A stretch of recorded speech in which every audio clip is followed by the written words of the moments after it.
বন্যায় ক্ষতিগ্রস্ত হাওর অঞ্চলের কৃষকদের সহায়তায় বিশেষ উদ্যোগ নিয়েছে সরকার। নির্ধারিত সময়ের আগেই গতকাল থেকে হাওর এলাকার ৬ জেলায় বোরো ধান ও চাল সংগ্রহ কার্যক্রম শুরু হয়েছে।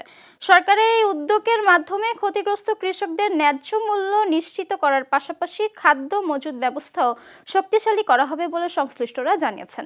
এছাড়া আগামী ৩ মাস সরকার ক্ষতিগ্রস্ত কৃষকদের সহায়তা দেয়া হবে বলেও জানিয়েছেন সরকার। এদিকে টানা কয়েকদিনের বৃষ্টি ও উজান থেকে নেমে আসা পাহাড়ি ঢলে হাওর অববাহিকার প্রধান নদ নদীগুলোর পানি এখনো বিপদসীমার উপর দিয়ে প্রভাবিত হচ্ছে। পাহাড়ি ঢল ও অতিবৃষ্টির কারণে সৃষ্ট জলাবদ্ধতায় জেলাগুলোর নিম্নাঞ্চল ও হাওর পাড়ের মানুষের দুর্ভোগ চরম আকার ধারণ করেছে।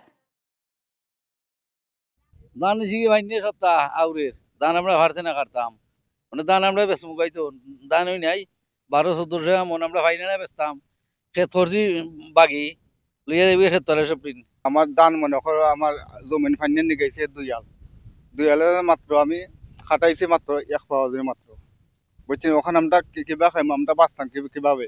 প্রাকৃতিক দুর্যোগ ও বৈরী আবহাওয়ার কারণে কৃষকগণ মাঠ থেকে ধান কেটে আনার পরেও ধান শুকাতে পারতেছে না, বিদায় আমরা ধান নিতে পারতেছি না। ও খুব শীঘ্রই আমরা ধান সংগ্রহ শুরু করব।